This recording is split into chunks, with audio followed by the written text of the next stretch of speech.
हरिहंत सिद्ध सूर्य उपाध्याय साधु सर्व अर्थ के प्रकाशी मांगलिक उपकारी है।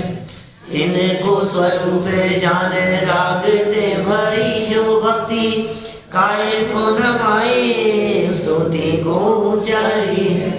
धन्य धन्य तेन ते काज सब राज भरे कर जोड़े मारे मारे वंदना हमारी है।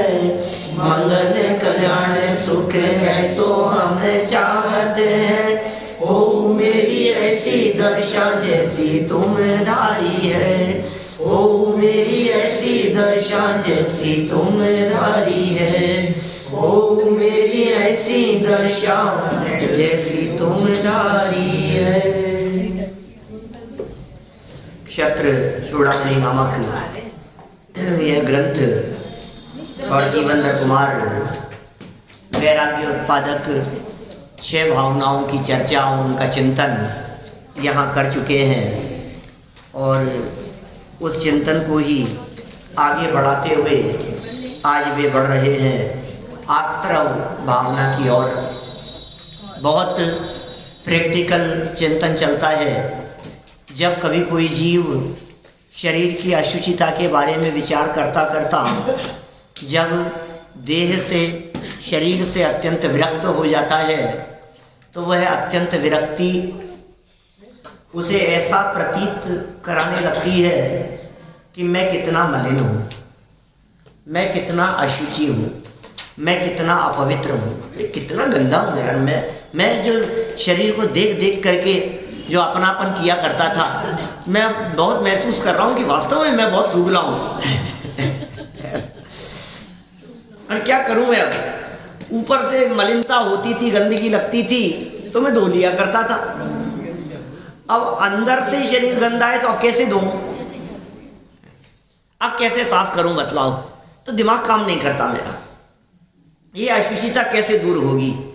तो जब यह जीव इस देह की अशुचिता को, अपवित्रता को, गंदगी, मलिनता को अपनी मलिनता, अशुचिता, अपवित्रता समझने लगा तो आचार्य देव ने ट्रैक चेंज करके इसको समझाया कि तू इस गलतफहमी में मत रह।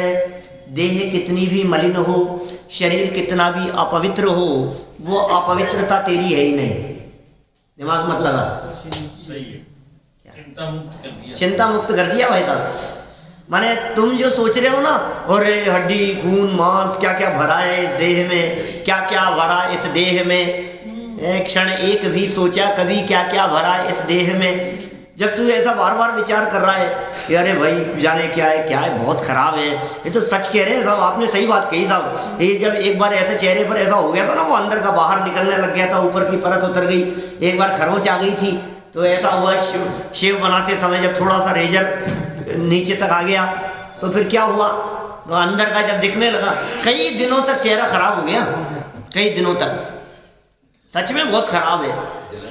तो आचार्य देव ने समझाया कि भाई तू कहाँ है, कौन से धोखे में? दिमाग मत लगा। शरीर की अशुचिता और अपवित्रता ज्यों की त्यों बनी रहे, फिर भी तू केवल ज्ञान ले सकता है, फिर भी तू अनंत सुखी हो सकता है, फिर भी तू परमात्मा हो सकता है। शरीर रहे तो रहे, पवित्रता सुरक्षित है, कोई फर्क नहीं पड़ता है। ये पवित्रता तेरी इस देह की वजह से अपवित्र नहीं होती, माने ये शरीर तुझे अपवित्र बनाने में समर्थ नहीं होता। इसलिए शरीर की अपवित्रता की चर्चा तो हमने शरीर से दृष्टि हटाने के लिए की थी, द्वेष बुद्धि के लिए नहीं। जब हमने इसकी अपवित्रता बतलाई तो देह से द्वेष करने लगा, अरे बेकार है, हटाओ इसको, मार दो इसको। मारना नहीं है, इस शरीर को खत्म नहीं करना है, इस शरीर को नुकसान नहीं पहुंचाना है। ये बात कही जा चुकी है भाई। इस अपवित्र देह के माध्यम से भी मोक्ष मार्ग प्रकट किया जा सकता है, मुक्ति प्राप्त हो जाए, फिर देह तो छिलके के समान है, धरी रहे सो धरी रहे, हमें क्या फर्क पड़ता है। इसलिए शरीर की अशुचिता को छोड़कर अंदर कुछ और अशुचि है, अंदर कुछ और अपवित्रता है, उसे देख के क्या बात कर रहे हो, जितनी अपवित्रता की आपने बात कही ये तो मेरी नहीं है, तो कुछ और भी है क्या कि हाँ तेरी अपवित्रता आश्रव भाव है? क्या साहब कुछ ख्याल में आई क्या कहा? नए लोगों से पूछता हूँ, क्या तेरी जो अपवित्रता है वो ये नहीं हड्डी खून मांस मल मूत्र पसीना, ये मेरी अपवित्रता नहीं है। तो फिर कौन सी अपवित्रता है? बोले उस अपवित्रता का नाम दिया है शास्त्रों में आश्रव। बोले ये क्या चीज है? ये करो चिंतन बैठ करके। मुनियों का शरीर भी वैसा ही है। मुनियों का शरीर भी वैसा ही है, लेकिन क्या फर्क पड़ता है? हाँ, मुनिराजों का शरीर भी अशुचि। अरे मैं तो अरंतों तक की बात कर रहा हूँ, आप अकेले मुनिराज की क्यों कह रहे हो? मैं तो कह रहा हूँ अरंत भगवान के शरीर में भी आखिर ये सब है ना। यही शरीर तो केवल ज्ञान प्राप्त करने पर 5000 धनुष ऊपर चला गया था। यही शरीर तो मलमूत्र रहित हो गया, पसीना रहित हो गया, परम औदारिक में कन्वर्ट हुआ। आखिर शरीर तो वही है, चमड़ी तो औदारिक ही है। भले ही परम लगा दो उसके आगे, परम लगा दिया तो क्या हो गया? परम औदारिक हो गया। हमारा शरीर है औदारिक। मनुष्यों और त्रियंशियों का औदारिक शरीर होता है। 5 प्रकार के शरीर हैं, वापस याद दिला रहा हूँ। 5 प्रकार के शरीर हैं। हमारा जो शरीर है जो हड्डी खून मांस वाला होता है ये कहलाता है औदारिक। एक होता है वैक्रियक शरीर, वो देवों और नारकियों के होता है। उनमें हड्डी खून मांस नहीं होता, उसमें ब्लड नहीं होता, सप्त धातु जैसा मलिन नहीं होता। देवों का शरीर और नारकियों का भी शरीर ऐसा नहीं होता कि नारकियों में आपस में मारकाट मची रहती हो और शरीर के टुकड़े टुकड़े हो जाते हो तो चारों तरफ खून ही खून बिखरा रहता हो। ऐसा नहीं होता, है ही नहीं। शरीर में खून नहीं है। ये है वैक्रियक शरीर देव नारकियों का। एक होता है आहारक, तीसरा शरीर है आहारक। ये होता है आहारक रिद्धि वाले मुनिराजों के। जिन मुनिराजों के आहारक नाम की रिद्धि होती है उनके ये आहारक शरीर की संरचना उस रिद्धि के प्रयोग के काल में बनती है। मस्तक से एक पुतला निकलता है सफेद रंग का, 1 हाथ जितना सा, मनुष्य आकार में, और वो शंकाओं के समाधान के लिए या फिर तीर्थ वंदना के विकल्प से निकलता है। चौमासे का समय है, तीर्थ वंदना का बहुत विकल्प है, विहार करना नहीं है और विकल्प खड़ा हो गया यार एक बार वहाँ की वंदना करके आए, तो माथे से पुतला निकलेगा, वो वहाँ जाकर दर्शन करके वापस लौट करके आ जाएगा, दिखेगा नहीं किसी को। इतना फास्ट है उसका मूवमेंट, इतना फास्ट है कि किसी को वो दिखता नहीं है तो पौद्गलिक, पुद्गल का है, दिखे तो दिख जावे वो, हाँ, वो अलग है। अभी ये आहारक की बात करें। तीसरे नंबर का शरीर है आहारक, बराबर। अब चौथा एक शरीर है तेजस शरीर, तेजस नाम का शरीर, ये चौथा शरीर है। ये तेजस शरीर 2 प्रकार का है। एक शब्द दिए, शास्त्रीय शब्द है निस्सरण और अनिस्सरण। निस्सरण माने निकलने वाला, अनिस्सरण माने नहीं निकलने वाला। कौन से शरीर की बात कर रहा हूं? मन्ना रानी साहब क्या नाम दिया? तेजस। तेजस नाम का शरीर है। ये तेजस शरीर जो नहीं निकलने वाला है, जिसको अनिस्सरण कहा, नहीं निकलता है वो शरीर, ऐसा तेजस शरीर तो हम आपके सबके हैं, सब संसारी जीवों के होता है वो तेजस शरीर। एक होता है निकलने वाला। निकलने वाला तेजस कौन सा होता है? बोले वो रिद्धि वालों के होता है। वो शुभ और अशुभ के भेद से 2 प्रकार का है। वो दाहिने कंधे से एक पुतला निकलता है, वो शुभ तेजस है, और बाएं कंधे से एक पुतला निकलता है, वो अशुभ तेजस है। वो रिद्धि के प्रभाव से होता है, मुनिराजों के जीवन में ही संभव है। अशुभ तेजस जो बाएं कंधे से निकला है वो सिंदूर के कलर का है, बिलाव के आकार का है। वो 12 योजन तक की भूमि को चारों तरफ सब तरफ नष्ट करके आ जावे और अंत में आए तो खुद को भी नष्ट कर देवे। क्रोध आदि निमित्त बनते हैं उसमें। अशुभ तेजस पुतला ही निकलेगा वो, तो वो जो जहां तक पुतला निकला ना वो शरीर है, वो तेजस शरीर है। और एक कह दिया मैंने शुभ तेजस, ये निकलता है कोई महामारी हो, रोग हो, बीमारी हो, पूरे प्लेग फैल गया, स्वाइन फ्लू फैल गया चारों तरफ, अब सोचिए आप, मोहनजोदड़ो हड़प्पा की जो संस्कृति जो पूरी की पूरी खत्म हो गई, कुछ ना कुछ तो ऐसा हुआ ही होगा सब। अचानक ऐसा क्या हुआ कि पूरे देश में सब लोग खत्म हो गए, पूरे दुनिया भर में सारा का सारा एक संस्कृति पूरी खत्म हो गई ना, पूरी की पूरी वो। और आज भी जो खुदाई के अंदर जो मिली है सब पूरे के पूरे नगर बसे हुए दिखाई देते हैं। कोई रोड पर चलता हुआ है तो कोई सीढ़ियाँ चढ़ता हुआ है तो कोई बालकनी में खड़ा हुआ है, ऐसे कंकाल मिलते हैं पूरे। वो पढ़ो इतिहास, हमने तो पढ़े थे कभी 25 साल पहले, 25-30 साल पहले जब भी पढ़े थे बचपन में स्कूल में, खंडरों की खुदाई। मोहनजोदड़ो का एक चैप्टर था अलग, हड़प्पा और मोहनजोदड़ो इतिहास में। तो वो जो संस्कृति खत्म हुई उसके पीछे कारण क्या रहा कि कोई ना कोई इस तरह की महामारी फैल गई, वही ऐसा कारण था। और ऐसी महामारी को दूर करने के विकल्प से मुनिराजों के दाहिने कंधे की तरफ से जो पुतला निकलता है वो शुभ तेजस नाम प्राप्त कर जाएगा, चारों तरफ जाकर के उसकी चारों तरफ से बाउंड्री खींच करके आ जाएगा और अंदर जितने लोग हैं सबकी रोग बीमारियां सब दूर हो जाएंगी, वो महा संकट जो है वो टल जाएगा। तो ऐसी एक रिद्धि है, ऐसा एक शरीर है जिसे तेजस कहा गया। ये तेजस नाम का शरीर है, बराबर। इसका उदाहरण कोई नहीं, अरे नहीं, वो मानता नहीं है उसे करना में लोग। देखो फिर क्या कहते हैं आगे, कार्मण शरीर, अंतिम शरीर, उसका नाम है कार्मण। बोले ज्ञानावरणी, दर्शनावरणी, मोहनी, अंतराय आदि जो हैं, क्या ये जो कर्म हैं जो आत्म प्रदेशों के साथ में बंधे हुए हैं, उस शरीर का नाम है कार्मण शरीर। 5 है। तो इन 5 में से हमारा जो शरीर है ये औदारिक है, और तेजस शरीर में तेज प्रदान करने का काम सारे संसारी जीवों के, और एक कार्मण है।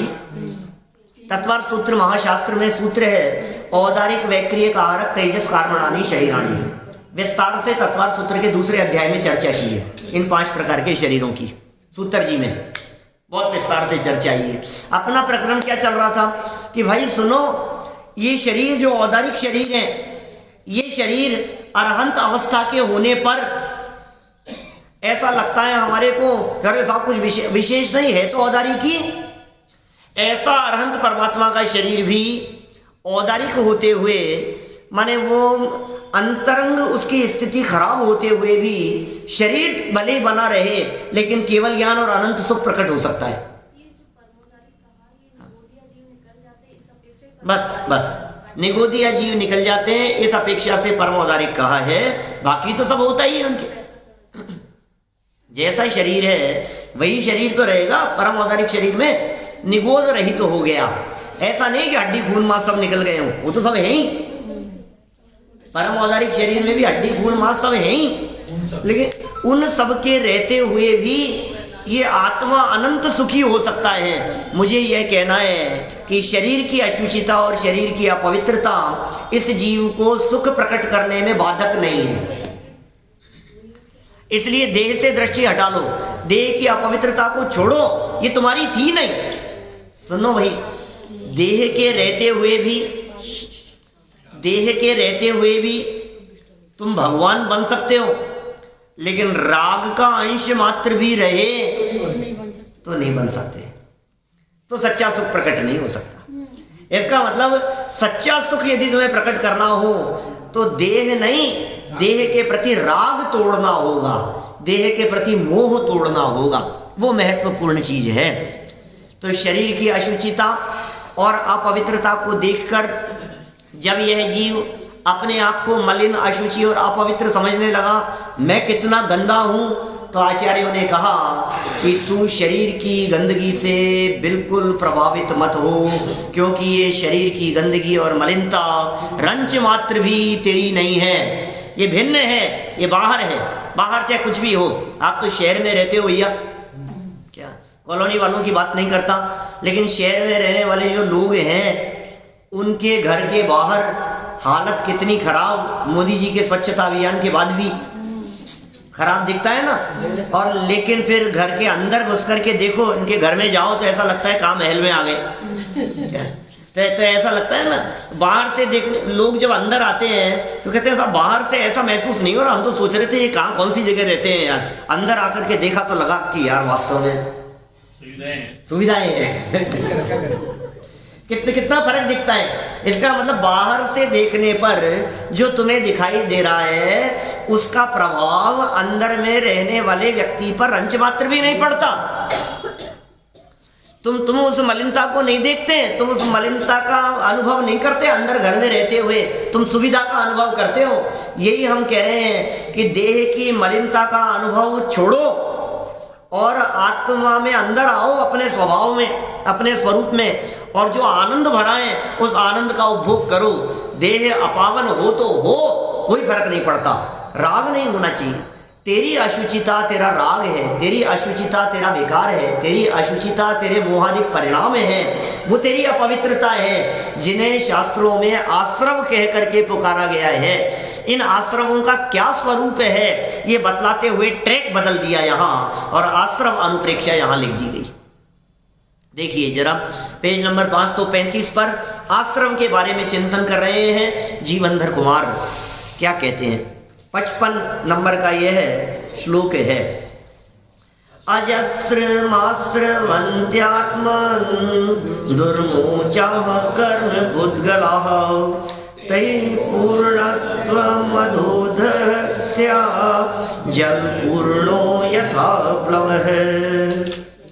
हे आत्मन, बड़े दुख से अलग होने वाले जो कर्म रूपी पुद्गल निरंतर आते हैं, उन कर्मों से परिपूर्ण भरा हुआ तू जल से भरी हुई नौका के समान नीचे ही नीचे चला जाता है, अर्थात अधोगति को प्राप्त होता जाता है।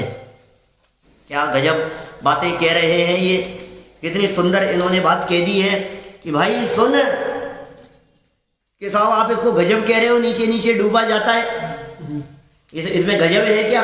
ये तो धिक्कार है कि नहीं, गजब इस बात का है कि मुझे इस बात की खबर लग गई कि मैं किस लिए डूब रहा था। गजब इसलिए है कि मुझे पता लग गया कि मेरी अधोगति क्यों हो रही थी। प्रसन्नता इस बात की है कि मुझे पता लग गया मेरी चतुर्गति के परिभ्रमण का कारण क्या था, मैं दर दर की ठोकरें क्यों खाता रहा, आखिर कौन है जो मुझे घुमा रहा है? तो कहा कोई और नहीं है भाई, ये जो कर्म रूपी पुद्गल निरंतर आते हैं तू उनसे भरा हुआ है। ये कर्म आ रहे हैं, आश्रव कहते हैं इनको, कर्मों के आने का नाम आश्रव है, ऐसा कहा गया जनागम में। पौद्गलिक कर्म की अपेक्षा से, जड़ कर्मों की अपेक्षा से ये कहा गया कि आने वाले जो कर्म हैं ये आश्रव हैं, तू इनसे भरा हुआ है। और हालत कैसी है कि जिस तरह से नौका, नाव पानी के भर जाने पर डूब जाती है, जैसे जैसे पानी कम होगा वैसे वैसे ऊपर आएगी, पानी खाली हो जाए तो ऊपर पहुंच जाएगी, और पानी यदि भरा हुआ है तो नीचे, जैसे थोड़ा पानी भरा तो थोड़ी डूबने लगी, और पानी और भरा तो और डूबने लगी, और भरा तो डूब गई। तो इसी तरह से तू पानी से भरी हुई नौका के समान इस संसार रूपी महान समुद्र में डूब रहा है और नीचे ही नीचे चला जाता है, ये बात यहाँ कह रहे हैं। देखिए सरल अर्थ में, हे आत्मन, हे आत्मन, अति कष्ट से दूर होने वाले, महान कष्ट से दूर होने वाले पुद्गलमय कर्म परमाणु तुम्हारी आत्मा में प्रति समय आ रहे हैं, हर समय आ रहे हैं। काय वांग मन है कर्म योग है, स आश्रव है। तत्वार सूत्र 6 अध्याय 1-2 सूत्र कहते हैं काय वांग मन है कर्म योग है। शरीर मन वाणी इनका जो कर्म, इनके योग से आत्म प्रदेशों की जो चंचलता है वो क्या कहती है कि वो आश्रव है, स आश्रव है, कर्मों के आने में निमित्त बनती है, इससे कर्म आते हैं। ये काम चल रहा है हमारा निरंतर। आप क्या काम करते हो? आप क्या करते हो समझिए? आप रिटायर्ड हैं, कुछ तो करते हो। पहले क्या करते थे? पहले बैंक में थे, बिजनेस नहीं था, जॉब थी। आप आपकी भी जॉब है, आपका बिजनेस। कर्म तो मान भी रहे हैं भाई साहब सुनो, हमारे यहाँ क्या कह रहे हैं ये कह रहे हैं दिन रात शुभाशुभ भावों से मेरा व्यापार चला करता। रिटायर होता ही नहीं है। क्या क्या भाई साहब? रात चलता है व्यापार। दिन रात चलता है व्यापार, रात को भी चलता है, सोते सोते भी। पता नहीं क्या क्या सोचते रहते हैं। जितने लोग बिजनेस करते हैं वे तो बिजनेसमैन हैं ही, और जो सर्विस करते हैं वे भी बिजनेस वाले ही हैं। क्या ये व्यापार चल रहा है साहब? आपने तो छोड़ दिया ना जैन साहब, चल रहा है? अरे ये छूटता कब है? ये आश्रम छूटे तो व्यापार छूटा। ये व्यापार चल रहा है, किसका व्यापार चल रहा है? शुभ और अशुभ भावों से व्यापार चल रहा है। कि साहब व्यापार चल रहा है तो व्यापार तो उसे कहते हैं जिसमें वस्तुओं का आदान प्रदान हो। कोई व्यक्ति डॉक्टर हो तो उसका वो बिजनेस नहीं है, वो प्रोफेशन है उसका। बिजनेस कब कहलाएगा? बिजनेस और प्रोफेशन में फर्क है ना, वो सेवा है और ये वस्तुओं का आदान प्रदान है। तो आप यदि ये कह रहे हो कि मेरा व्यापार चल रहा है तो खरीदना बेचना भी हो रहा है क्या? कुछ क्यों हो रहा है ना, ये कर्म परमाणुओं का ग्रहण करना हो रहा है और इन्हें छोड़ना हो रहा है। ये निरंतर चल रहा है कि साहब कुछ लेन देन की हाँ हो रहा है ना, शुभ अशुभ का लेन देन हो रहा है। इन कर्म परमाणुओं के आने जाने में तुम्हारे शुभ और अशुभ परिणाम, और दिन रात चलता है व्यापार। कि साहब कोई मीडियम, कोई दुकान कोई खोल रखी है क्या? ऐसे कैसे चलेगा व्यापार? कहीं से तो करेगा कि मानस वाणी और काया से आश्रम का द्वार खुला है, दरवाजे खुले हुए हैं जिनके माध्यम से आना जाना हो रहा है और कमाई हो रही है। अब वो जो कमाई हो रही है वो अच्छी हो रही है कि इनकम टैक्स का छापा पड़ने जैसी हो रही है? बोलो, वो कैसी कमाई हो रही है कि तुम्हें पता नहीं है? जैसे तुम समझ रहे हो कि कमाई हो रही है, थोड़े समय बाद में नरक में जाकर डंडे पड़ने वाले हैं तुम्हारी इस कमाई के फल में। जैसे तुम कमाई कह रहे हो, चतुर्गति की जेल मिलने वाली है इस कमाई के फल में। और कभी कभी जब तुम्हें प्रॉफिट दिखाई देता है कि नहीं साहब अभी तो नुकसान नहीं, प्रॉफिट का काम चल रहा है, इस प्रॉफिट में थोड़ी अच्छी जेल मिल जाएगी स्वर्गों की, थोड़े पुण्य की वजह से। शुभ क्या कहा यहाँ? दिन रात शुभाशुभ भावों से मेरा व्यापार चला करता, मानस वाणी और काया से आश्रम का द्वार खुला रहता। ये आश्रम के दरवाजे खुले हुए हैं। ये शुभ और अशुभ ये दोनों ही प्रकार के आश्रम हैं और कर्म आते हैं। जैसे पानी के आने का उदाहरण दिया ना, नाव में छेद का उदाहरण देकर के समझाया जाता है, शैणव आदि ग्रंथों में समझाया, सब जगह आश्रम आदि को समझाने के लिए नाव में छेद हो गया। तो मन वचन काय इनकी चंचलता, इसे उपचार से आश्रम कहा जाता है और आत्म योग कहा जाता है। मन वचन काय को उपचार से, सच में आत्म प्रदेशों की चंचलता वो योग है। आत्म प्रदेशों की चंचलता और मन वचन काय की प्रवृत्ति न हो और आत्म प्रदेशों की चंचलता बनी रहे, तो ईरियापथ नाम का आश्रम का है अरहंत भगवान के। कुछ नहीं है, स्थिर बैठे हुए हैं, शरीर का हिलना डुलना बंद है, वचन बंद है और मन में किसी प्रकार के संकल्प विकल्प नहीं है। अब हो रहा है क्या कि जो किंचित आत्म प्रदेशों की चंचलता है उससे ईरियापथ नाम का आश्रम है। स कषाया कषायो सांप्रदायिक ईरियापथी हो, ऐसा सूत्र है। ईरियापथ नाम का एक समय मात्र का कर्म आए और छूट गए। अभी तो संसारी प्राणियों की चर्चा चल रही है, हम आप जैसे लोगों की बात चल रही है।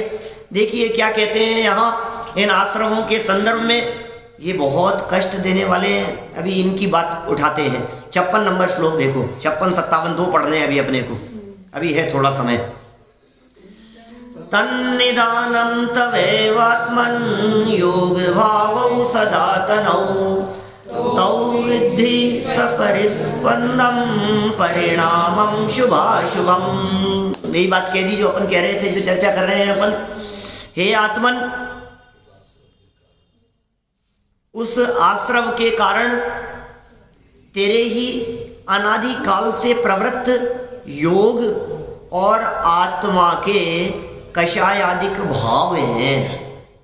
जो आश्रव हो रहा है ना, उन आश्रव के कारण, कौन है उस आश्रव के कारण? हिसाब ये कौन है जो जिसने मेरी नाव में पानी भर दिया? ये किसका किया धरा है? ये कर कौन रहा है? दुनिया में कौन आदमी डूबना चाहता है? कोई नहीं डूबना चाहता है। तो आखिर ये गड़बड़ी कहाँ हो रही है? ये नाव में पानी कैसे आ रहा है? कि सुन, किसी दूसरे के ऊपर दोषारोपण करने की जरूरत नहीं है, ये तेरा ही किया धरा है,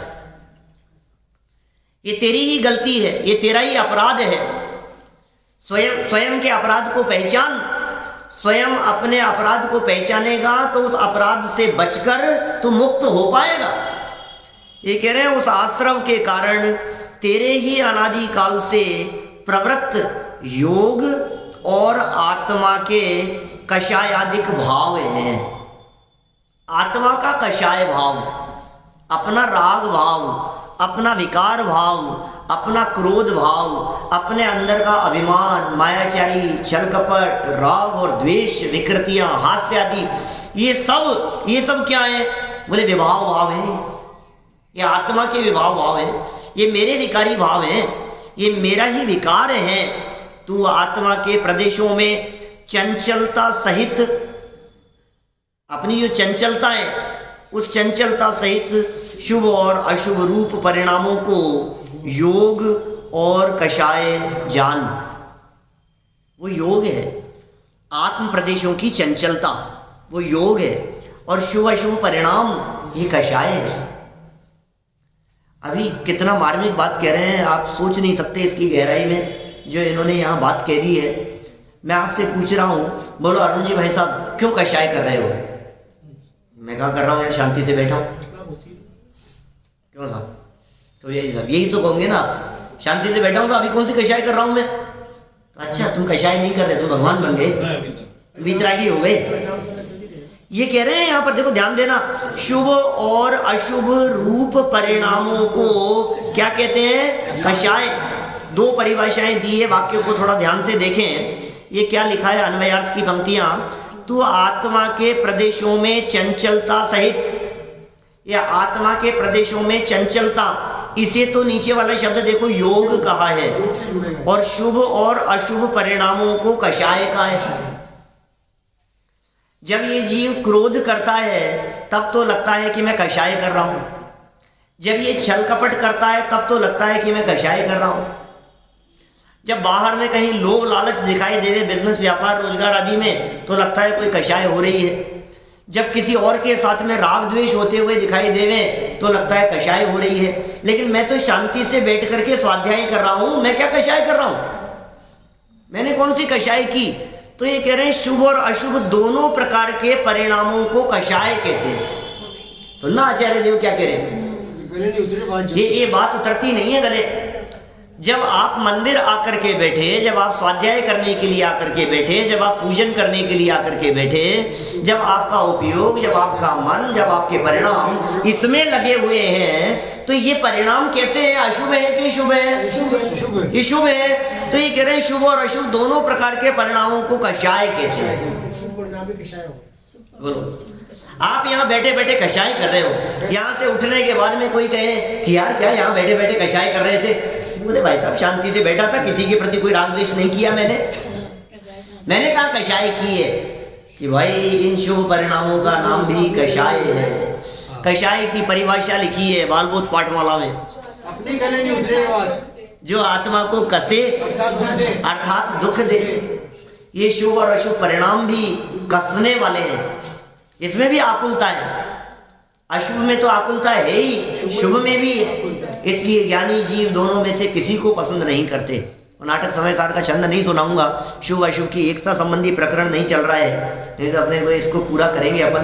तो बहुत मार्मिक बातें हैं। मेरे कई प्रवचन हैं यूट्यूब पर, पुण्य पाप की एकता, शुभ अशुभ की एकता संबंधी बहुत सारे प्रकरण हैं। औरों की तो गले क्या उतरे, अपनी गले नहीं उतर पाते। हाँ, उतर नहीं रहा है ना भाई, वचनात्मक तो बोल रहे हैं, अंदर में दिल में झांक करके देखो आपको क्या लगता है। ये जो सेटिस्फेक्शन है यहाँ आकर के बैठने पर, यार बहुत अच्छा है यार, हमारा तो काल बहुत अच्छा बीत रहा है वैसा, सुबह आ जाते हैं, शाम को आ जाते हैं, दिन में जब समय मिलता है हम स्वाध्याय कर लेते हैं, सुन लेते हैं। बहुत अच्छा, इससे अच्छा और क्या, इससे ज़्यादा कि जान लोगे क्या हमारी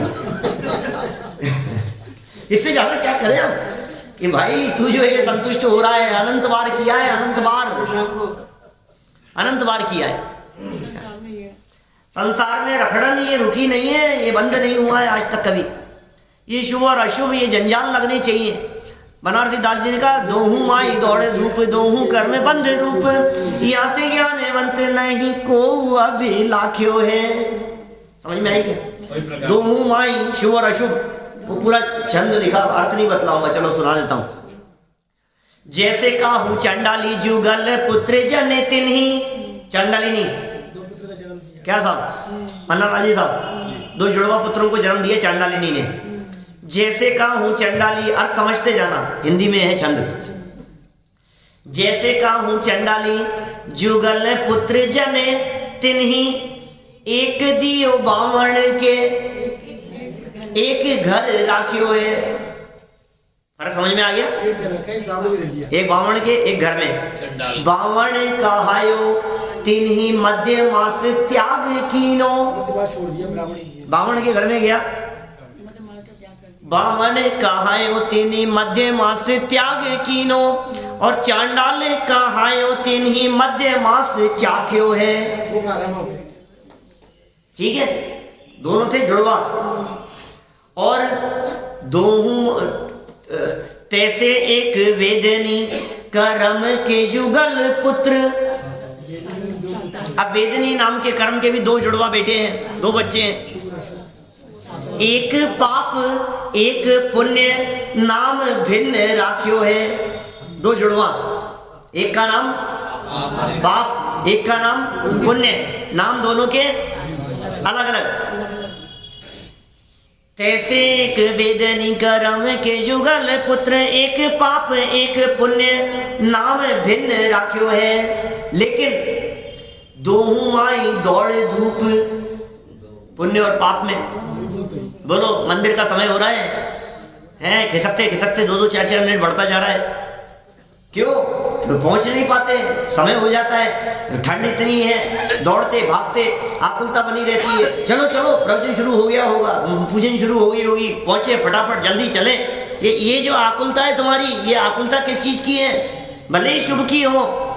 दोहू आई दौड़े धूप, दोहू कर्म बंध रूप, याते ज्ञानवंत नहीं को अभी लाख्यो है। इसलिए ज्ञानियों के द्वारा दोनों में से किसी को भी नहीं पसंद किया गया है। ये चंद में एक बार वहां सुना रहा था, बदीचंद जी के मंदिर, सन 1994 की बात है। वैसे प्रसंग चल रहा था, तो अपने जो है ना अलका जी सांगानेर में, प्रभाकर जी सेठी, उनकी वाइफ, उनकी नानी, उनकी भी नानी, माने अब सोच लो कितनी बुजुर्ग होंगी वो प्रवचन के चलते प्रवचन में बीच में बोली कि पंडित जी कुछ भी कहो आप, लेकिन उसने मध्य मांस का त्याग किया तो अच्छा तो है ना। आप चांडालिनी के बच्चे हो, भले ही जो ब्राह्मण के यहाँ है और जो एक चांडालिनी के यहाँ है वो मध्य मांस खाता है, और इसने मध्य मांस का त्याग किया है। ये कितना अच्छा है, इनको अच्छा मानते हो कि नहीं? आप कैसे कह सकते हो? इसी तरह से पुण्य भी अच्छा है, ऐसा बोले मेरे से। तो मैंने उनसे कहा, मैंने कहा अम्मा जी, आपको ध्यान है कि आप थे क्या? मैंने कहा अम्मा जी, आपको अपनी लड़की के लिए लड़का देखना है, और बहुत सुंदर है, बहुत शुद्ध सात्विक उसका आचरण है, सब कुछ है, और आपने संबंध नक्की करने वाले हो, और पता लगा कि ये तो चांडाल का बेटा है, अब आप करोगे क्या? बोलो अब आप करोगे क्या? इसकी रगों में जो खून बह रहा है वो चांडाल का। एकदम चुप हो गई कि कैसी बात कर रहे हो आप। मैंने कहा ये ऐसा ही है मामला। वो तो वो जमाना था, कितने साल पुरानी बात हो गई, 25 साल पुरानी बात हो गई। वो तो वो समय था, लेकिन आज के समय में लोग मानने को तैयार नहीं है, क्योंकि आज के समय में तो सब इधर उधर चल रहा है मामला। 25 साल में तो पूरी दुनिया ही बदल गई। क्या कहें, लेकिन भाई स्थिति बहुत खराब है।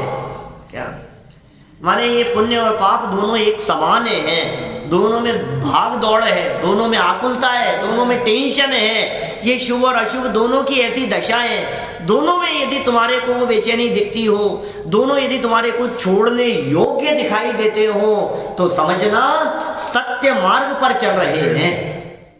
छोड़ने योग्य दोनों लगते हो। देखो पढ़ें फटाफट, क्या क्या बात कहते हैं। हे आत्मन, नीचे सरल अर्थ देखो। हे आत्मन, इस आश्रम के कारण तुम्हारे अनादि काल से ही योग और कषाय के परिणाम हो रहे हैं। आश्रम के कारण ये परिणाम हो रहे हैं ऐसा मत लगाना। आश्रम के कारणभूत तुम्हारे ये परिणाम हो रहे हैं, माने इन परिणामों के कारण आश्रम है। तो वाक्य में फर्क पड़ जाता है, ध्यान देना वापस क्या कह रहे हैं। जमीन आसमान का अंतर है, अभी बतलाऊंगा क्या कहना चाहते हैं।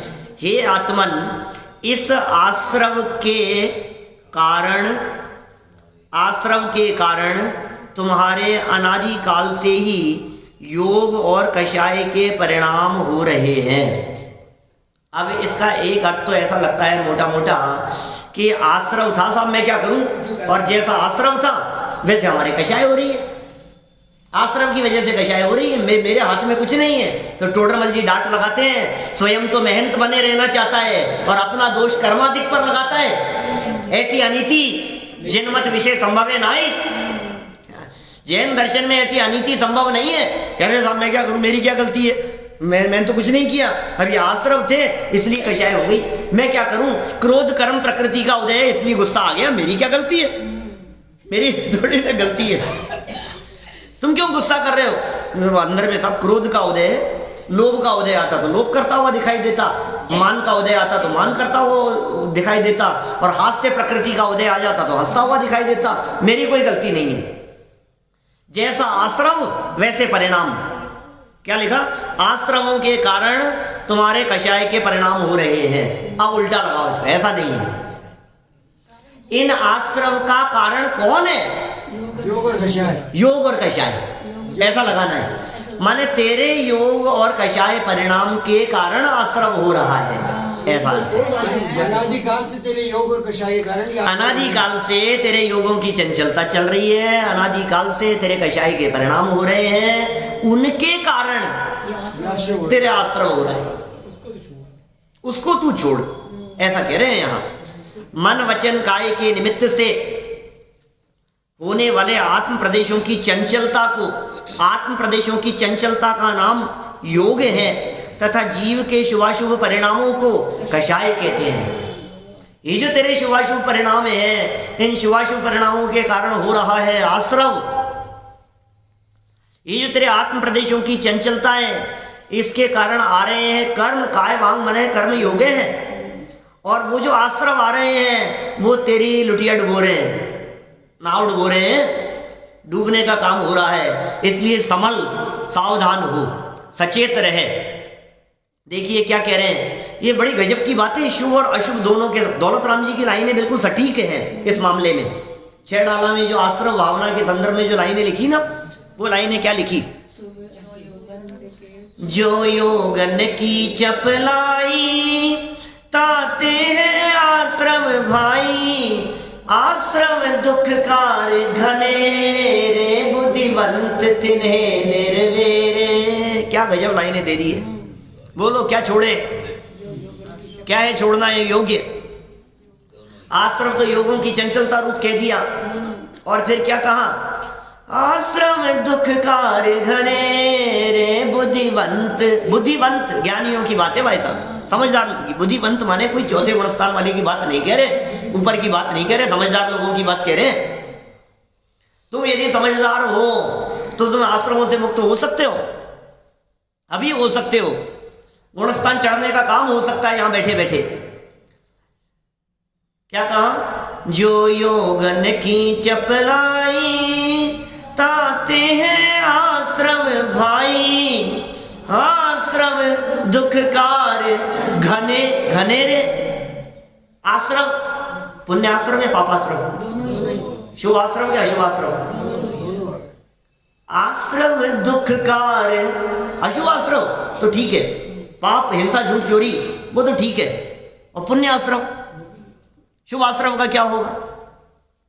दुखकार घने घने दुख देने वाले हैं भाई साहब। इस गलत फहमी में मत रहना कि मैं तो पुण्य पुण्य बांध रहा हूं, मेरे तो शुभ भाव चल रहे हैं, शुभ परिणाम हो रहे हैं। कि सुन, ये शुभ और अशुभ ये जुड़वा भाई है। महासंकट निकट है, महादुख संकट निकट है। प्रवचन सार 79 नंबर गाथा की टीका में कहते हैं महादुख संकट निकट है। महादुख और संकट निगोद दिखाई दे रहा है आचार्य।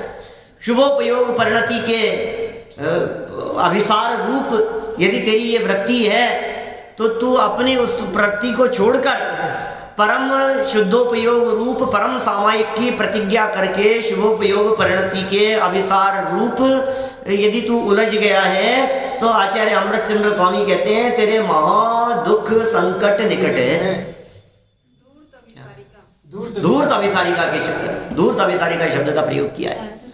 क्या चत्ता पावारंभम समुत्थितो वासुहम्मि चरियम्मि न जहरी यदि मोहादि न लहरी सो अपगम शुद्धम। ये गाथा है 79 नंबर, बहुत मार्मिक गाथा है। 80 भी तो सुनी थी आपने थोड़े दिनों पहले, जो जान दिया अनंतम नवत गणत पज्जयते सो जान दिया अप्पाण मोह फल जाने तस्सलयम। 80 भी गाथा 79 की बात कर रहा हूं। चत्वा पावारंभम समुत्थितो वासुहम्मि चरियम्मि न जहरी यदि मोहादि। दर्शन मोह यदि नहीं छोड़ता है, क्योंकि फिर दर्शन मोह की चर्चा की आगे। न लहरी सो अपगम शुद्धम, शुद्ध आत्मा की प्राप्ति नहीं होगी, अनंत संसार में रुलता भ्रमता रहेगा। और 77 नंबर देख लो इससे पहले, पुण्य पाप में अंतर नहीं है जो न माने बात ये, संसार सागर में भ्रमे मद मोह से आच्छिन्न। मोह से आच्छिन्न है, संसार सागर में रुलेगा, रोता फिरेगा तू। तेरे को जो ये पुण्य दिखाई दे रहा है ना, शुभ भाव, इसकी जो शेड दिखाई दे रही है, ये रुला देने वाली है। भेद मत कर। दौलत राम जी ने भेद नहीं किया है। आश्रव दुखकार का है, पाप आश्रव दुखकार घनेरे नहीं लिखा है बात। पाप आश्रव नहीं लिखा है, आश्रव लिखा है। जितने आश्रव हैं, यदि ये आश्रव सुखकारी होते तो भगवान बनने के लिए इनके त्याग की जरूरत नहीं होती। सहयोगी होते, ये सहयोगी होते, ये बने रहते, ये कायम रहते। आश्रम है, बंधन है, बांध रखा है, ये तकलीफ देने वाले हैं। इसलिए भाई ये इनको सबको चोर जानना।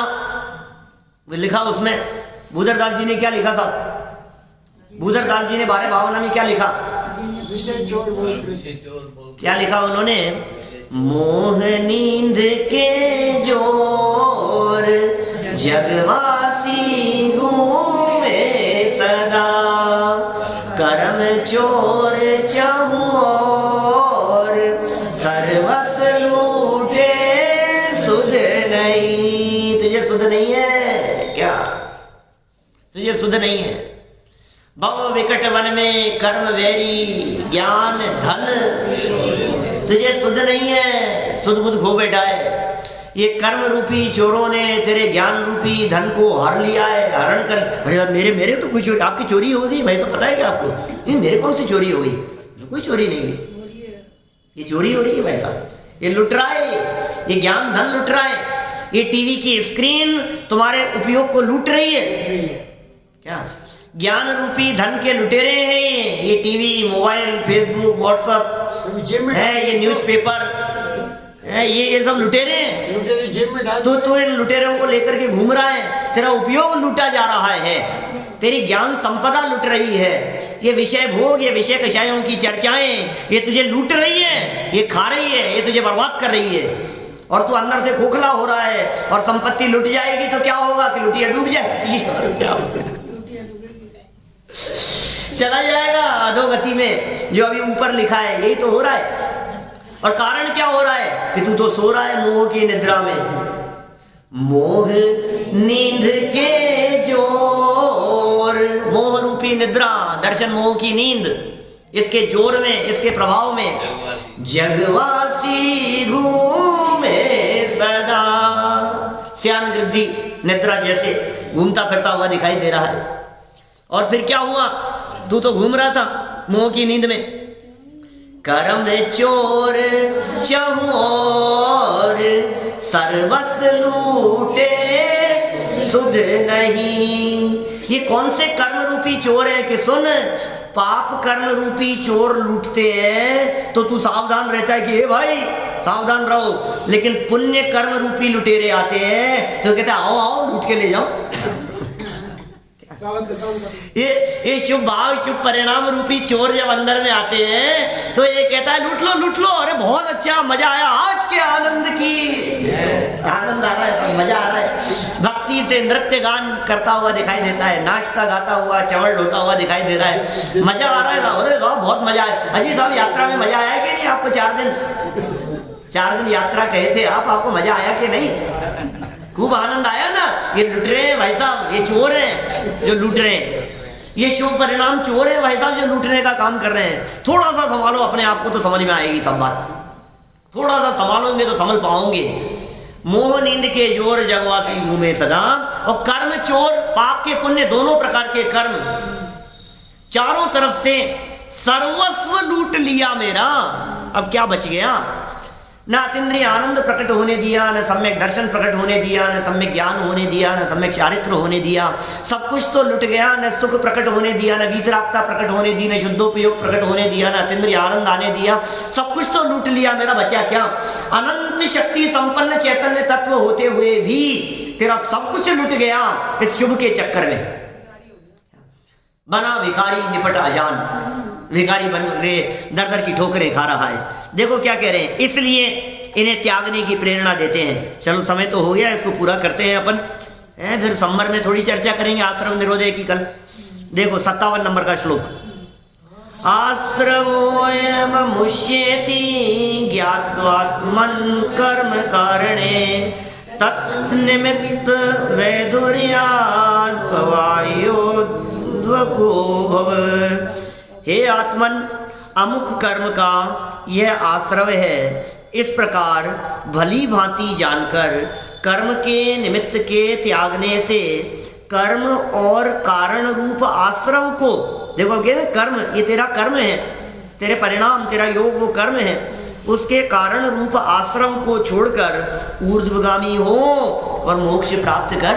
तू कहाँ उलझा बैठा है इनमें, कौन से चक्करों में उलझ गया है तू?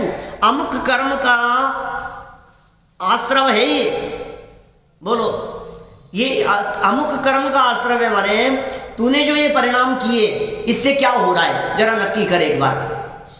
हमने हमारे जो रागा जी हुए इनसे हो क्या रहा है? बोले सब पुण्य बन रहा है, यशस कीर्ति कर्म बन रहा है, साता वेदनीय कर्म बन रहा है, शुभ नाम कर्म शुभ आयु कर्म बन रहा है, कितने अच्छे अच्छे काम हो रहे हैं। कि सुन भाई, तू इस वाक्य में बंध रहा है, इसको भूल गया। तो कह रहा है ना, यशस कीर्ति बंध रहा है, देवायु बंध रही है, तो तुझे देवायु तो दिख रही है और जो बंध रही है वो नजर नहीं आ रही है। ये कह रहे हैं यहाँ, तो अमुक परिणामों से अमुक कर्म बंधा, इस बारे में तू गहराई से विचार कर, और ऐसा विचार करके कि जिसके निमित्त से ये कर्म बंध रहे थे, तेरे परिणामों के निमित्त से, उसे छोड़ तो नए कर्म नहीं बनेंगे। तो साहब कर्मों को आते हुए रोक दें हम, वो चौकीदार लगा दें, नहीं आने चाहिए, नो एंट्री। ये नहीं भाई, निमंत्रण तो तेरा है, निमंत्रण तो तू दे रहा है, हमको क्या दोष दे रहा है? हमारे निमंत्रण से आते हैं, बहुत शरीफ है, कर्म बिना बुलाए नहीं आते हैं, तुम निमंत्रण दोगे तो आएंगे। ये कह रहे हैं उसको छोड़कर तू ऊर्ध्वगामी हो, माने आश्रमों से मुक्ति होती है तो ये जीव ऊर्ध्वगामी होता है, यह जीव ऊपर की तरफ उठता है। जैसे जैसे समझिए आप, नाव में से पानी निकलता है, वैसे वैसे नाव हल्की होकर के ऊपर उठती चली जाती है। तेरे ऊपर से भी यदि ये कर्म का आवरण छटेगा, हटेगा, नया आश्रम नहीं होगा, आश्रमों का विरोध होगा, तो तू भी ऊर्ध्वगामी होगा, मुक्ति की प्राप्ति करेगा। चलिए सरल अर्थ में यही बात कहते हैं। वापस देखो, हे आत्मन, इन कर्मों के आश्रम का कारण कौन है भाई साहब? देखो अभी ऊपर वाले छंद से बात समझ में आ गई ना, उसको लिंक करो आप। तो इन कर्मों के आश्रम का कारण तुम्हारे ही योग और कषाय भाव परिणाम है, तुम्हारे ही है। अब क्लियर हो गई ना? वहां इतना क्लियर नहीं था सेंटेंस, वाक्य इतना क्लियर नहीं दिख रहा था ऊपर वाले में, यहाँ क्लियर हो गया। तो फिर क्या करें साहब? इन कर्मों को रोकने के लिए अपने भावों को संभाल, अपने परिणामों को संभाल। तेरे ही कषाय परिणाम, तेरे ही विभाव भाव इस प्रकार कर्म और कर्म के कारणों को जानकर, कर्म को जान, कर्म के कारणों को जान, कर्माश्रमों के कारणभूत योग का त्याग कर और शुभाशुभ भावों का त्याग कर और सहज मुक्त हो जाओ। इसका मतलब बंधन मेरे ही अपराध की वजह से है तो मुक्ति भी मेरे ही सुधार से हो सकती है, ये मेरे ही कंट्रोल में है। ये बात सुनते ही प्रसन्न हो जाओ। अब विधि क्या है, उपाय क्या है, मुक्ति की प्रक्रिया क्या है, उसकी चर्चा करेंगे कल संवरण परीक्षा में।